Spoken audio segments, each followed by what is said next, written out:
In my previous video where I covered Varian Rin, one thing that I forgot to mention is that if I were to describe his story in one word, it would be balance. In this video, I wish to cover the story of one who is very underrated in terms of the heroes of old lore of World of Warcraft. One who also has a story of redemption and honor. Orgrim Doomhammer. He is a hero of old. His story is often overlooked and not passed down to generations, though he himself is an integral part to the history of the orcs. If I were to describe his story in one word, it would be legacy. Born of the Blackrock clan under the Doomhammer line, Orgrim was already regarded as a powerful orc with a strong clan and bloodline, though he would not be known as the Doomhammer just yet.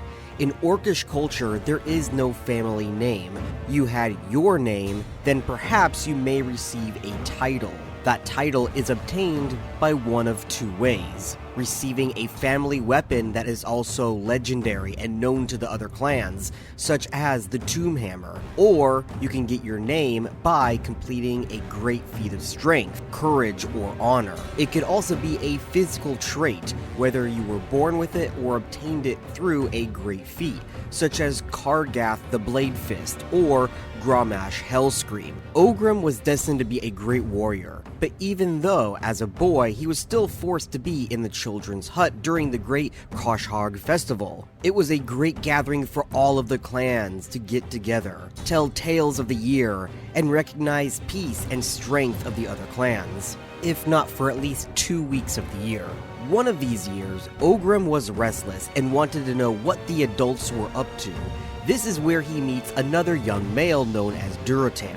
Both of the same age, they spent the rest of the week doing what young boys do, and challenged each other to tests of strength and speed, each beating the other with every new challenge that they could come up with. Then finally, towards the end, Durotan came up with the hardest challenge of all. Orgrim asked what it could possibly be, and Durotan dared to ask if they could be friends, even though they were from other clans. Two different clans. While their clans were not enemies, it wasn't exactly heard of to be friends with another clan. It was a great challenge indeed. Years later, as the two continued to do tasks together, when they could, of course, there was one time that they came across a foe that they could not, even together. It was a fully grown ogre that proceeded to chase them down through the forest. As the two boys ran, they were saved by the unlikely of heroes, a party of Draenei. Draenei were not often making contact with the orcs, but when they did, it was peaceful, usually for trade. As the Draenei sent for the orcs' families to come and retrieve them, they were both invited to one of their towns. And, as it just so happened, the leader of the Draenei had been present here for a visit. The orc boys soon found themselves dining with the Draenei leader, Velen. This is the first moment where the word legacy becomes important to the story of Orgrim, as during the dinner, they would speak of a variety of things, one of which were the future of the boys. Durotan spoke about how he would one day become chieftain, while Orgrim spoke of his family heirloom and how he was destined to wield it, the Doomhammer, a weapon of black stone and solid wood. It also had a prophecy about it. The Doomhammer shall remain in the hands of an orc for generations, but one day will come when it falls into the hands of one who is not an orc, and this will herald the doom of the old ways and the rise of the new ones. During the boast, of course, Velen would bring up a point, one that didn't occur to Orgrim until now. For him to wield the Doomhammer, it meant that his father, Telkar, would have to die. This weighed heavily on the boy. While he was excited to take up his family heirloom, he loved his father, respected him. His smile soon turned to frowning, and he realized what this meant for the first time. Moving along now, years into the future, the events of the first book, Rise of the Horde, will now commence. Ner'zhul is whispered into his ear about the treachery of the Draenei, and that how they must prepare for war. Of course, a lie by Kil'jaeden, but unknown of that bit just yet. The orcs all gathered once again to hear this news. As such, Orgrim and Durotan once again met up. Now young adults, Durotan with his mate and the mantle of chieftain, and Orgrim with the Doomhammer and the iconic black and gold armor that we know him for. While Durotan was saddened by the loss of his father, who was tragically killed in a skirmish with some ogres, he proudly wore his new title.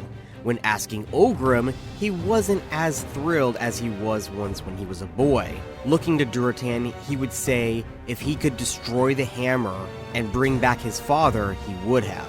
Though it is what it is, and he would carry the hammer with honor into battle, which he did, now having been told the lie of Kil'jaeden from the most respected spiritual leaders in the Orcish culture. The Blackrock clan and their chieftain Blackhand were the first to strike against the Draenei, Orgrim among them as he ran up on the hunting party and slaughtered them in cold blood. Using the hammer for the first time, Orgrim did not feel dread. Instead, he felt invigorated. The rush of crushing one's skull with the hammer made him feel alive.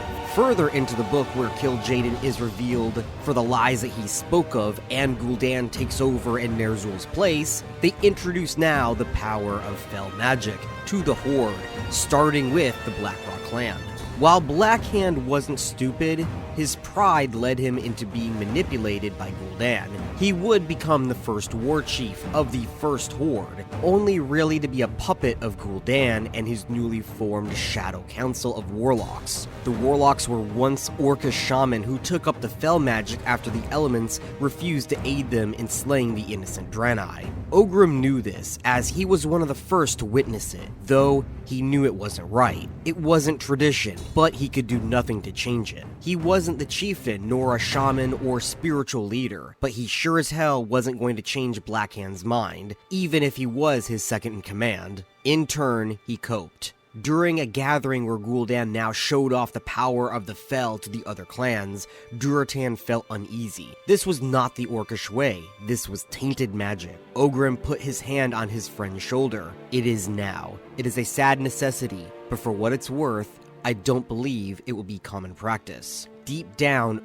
Orgrim knew what was happening, but told himself lies. He then tried telling the same lies to his friend in hopes of making him feel better about the horrors that were being revealed in front of them as the Draenei were now burned away in front of them with fellfire.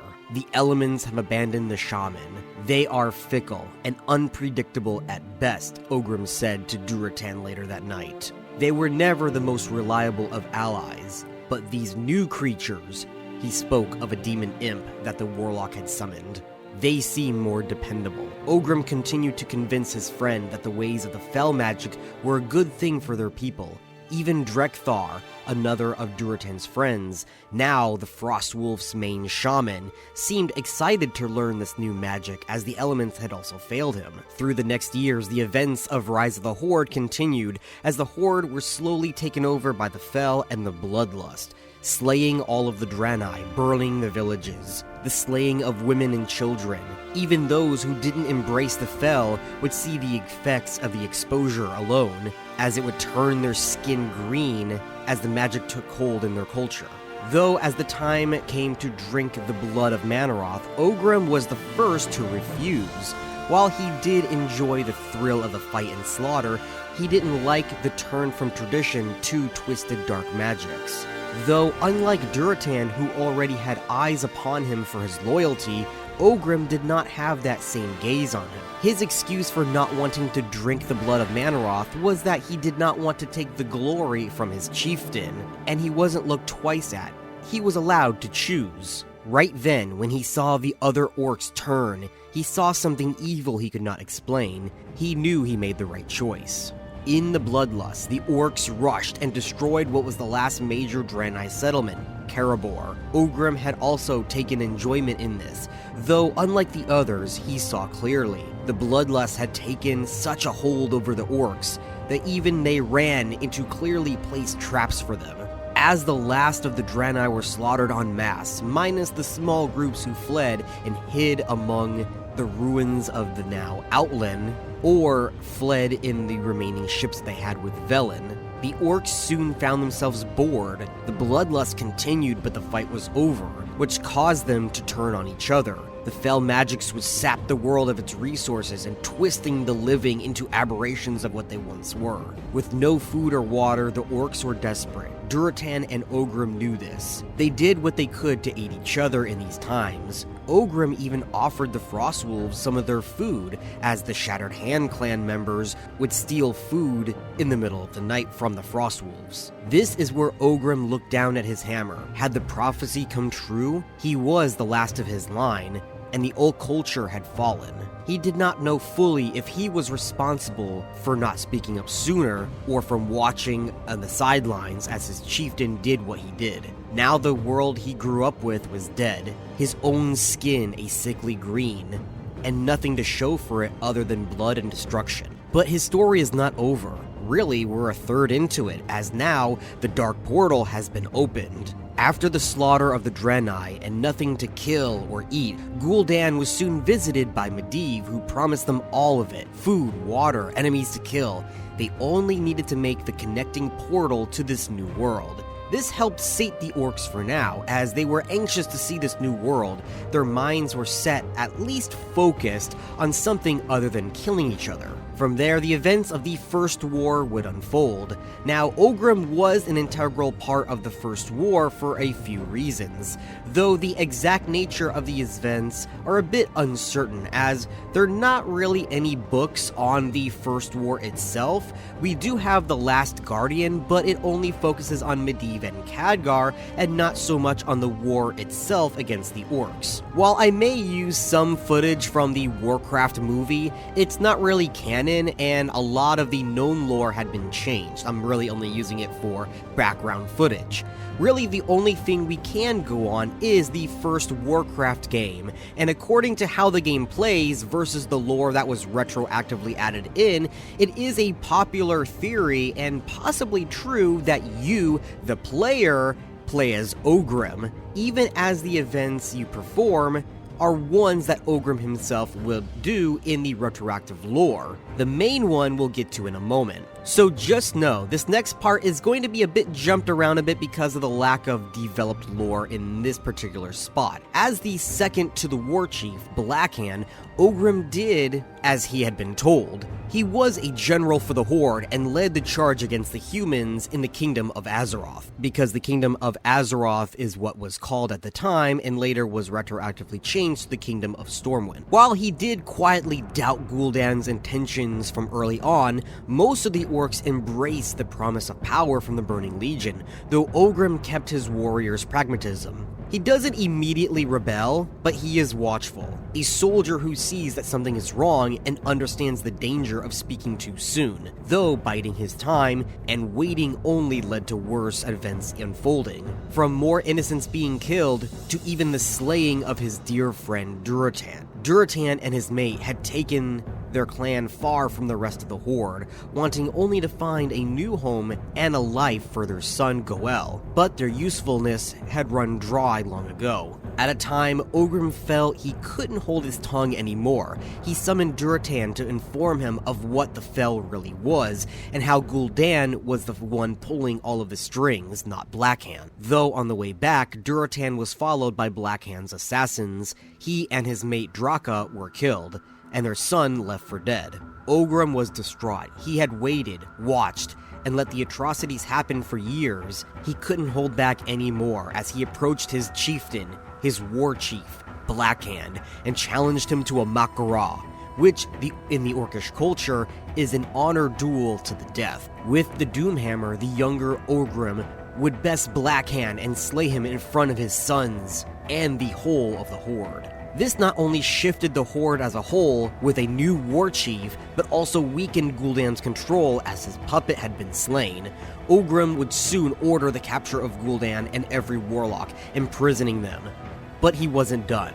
They came here with a purpose, and that was to conquer this world. He soon set his eyes upon the grand city of Stormwind, and with his invigorated horde, he would claim it. The first war against the Orcish Horde lasted 6 years and ended with Orcish victory as the humans of this kingdom were either all slain or fled north across the sea. The Orcs would spend the next 2 years living amongst the ruins of Stormwind City, Gul'dan being in a coma for most of it after the death of Medivh. Moving now into a different book, The Tides of Darkness, into the Second War. Orgrim did not waste time. He spent this years gathering strength, building a fleet of ships, and ready to chase the humans to the north of Lordaeron. He reorganizes the Horde's armies into a disciplined war machine, emphasizing tactical strikes, control of resources, and unification. Soon before they were ready, Gul'dan had awakened. Orgrim chose not to kill him just yet, seeing him as a useful pet now. While he didn't like the use of Fel, he allowed minimal usage if it meant aiding the Horde. Though Gul'dan, of course, didn't just limit himself to the minimal usage, and he would do something unheard of until now. He tore the souls of slain orcs and fused them into rotting corpses of humans, creating the first ever Death Knights. Orgrim didn't quite like these Death Knights, but if they were true to their orcish ways, to a sense that is, and only fought for the Horde, he allowed it. His army was now ready to take on the newly formed alliance by both land and sea, and soon even the air. He oversaw the Horde's march through Khazmodan into Lordaeron, capturing cities, routing the Alliance forces through their superior planning. The kings of the remaining kingdoms were all unified in defending their homelands, all but one, Alterac, hoping that maybe if Alterac gave the orcs what they wanted, they would be spared, so the king would meet with Orgrim and ask what he needed. Being the strategist he was, Orgrim knew that Alterac would dare not betray them, and that their mountains held the optimal route for traversing through into Lordaeron, with little issue, though he was blind to a different betrayal, one that really should have been obvious. Gul'dan. The warlocks were to arrive by ship and give them aid, though instead of sailing north as asked, they sailed west to the tomb of Sargeras, where Gul'dan would find his end to the horrors within. This weakened Orgrim greatly, as the fleet he requested was direly needed. They passed through Alterac and made their way to the final human kingdom to defeat, though the Alliance had been waiting and readied for them. During this point, the Alliance also realized that they had a traitor within Alterac and dealt with the issue, which also weakened Orgrim's plan. He and his Orcish Horde quickly went back south, retreating from their defeat in Lordaeron, though this is where he comes across one of the human leaders in the Burning Steppes, Anduin Lothar. He is a mighty warrior who fought for King Lane Rin, and he rescued Varian from the Orcish slaughter at Stormwind. He now spoke for his country until Varian came of age. He sought with the other human kingdoms in order to form the First Alliance, and as of this moment, while he was not a king, he was the leader of the Alliance. They would fight one-on-one for all to see, though years of harnessing his battle prowess allowed the mighty orc to defeat the lone human and defeat him. With that, the young Turalyon would take up arms against Orgrim, calling down the light and subduing him.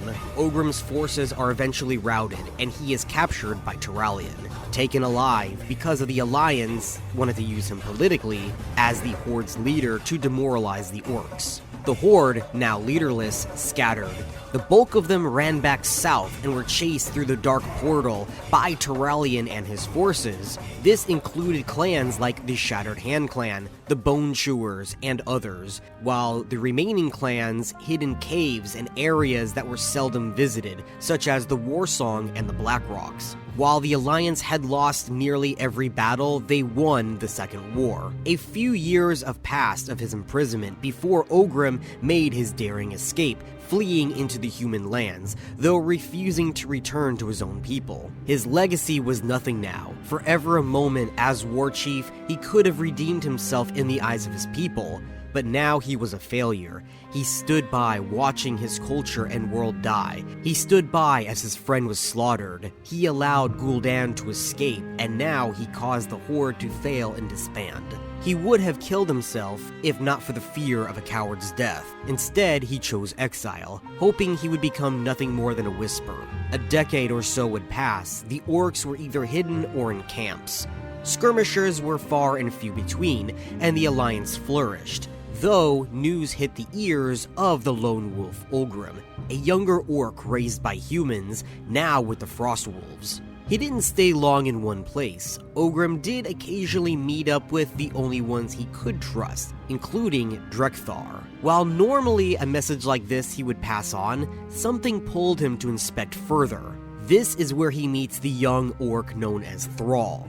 Raised by humans to be a gladiator, yet also knowledgeable in their customs and even war strategy. An odd thing, but soon realize that with the help of Drekthar, they know him as Goel, the son of Orgrim's best friend Duratan. Orgrim had no children of his own. He was the last of his line, and is whom of the prophecy Doomhammer spoke of, the end of the old ways. Though, maybe through this orc, Goel, or known as Thrall, who walked and spoke like a human, he could mentor him, teach him the old ways, and bring forth the new ways as the prophecy foretold. Orgrim tests Thrall initially, wary but intrigued by this idealistic shaman who seems both wise and strong. Once convinced of Thrall's potential, Orgrim takes on the mentor role.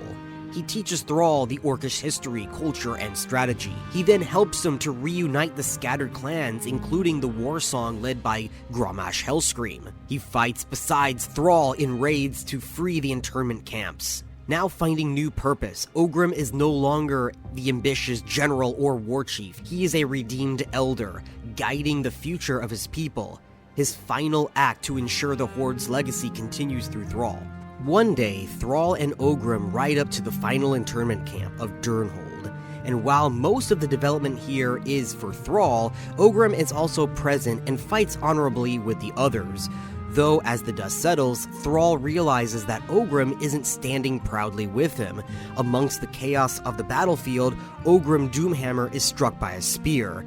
The great warrior who once commanded legions now falls to his knees, blood soaking the earth as he fought so hard to free his people. As the life slips away, he turns to Thrall, the younger orc, who represents everything the Horde could become, rather than what it was.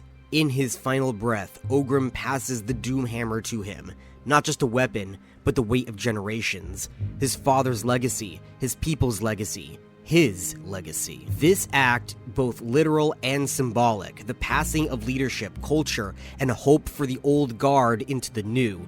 The Doomhammer, once wielded to unite the clans under the strength and conquest, now becomes a tool to rebuild, guide, and protect.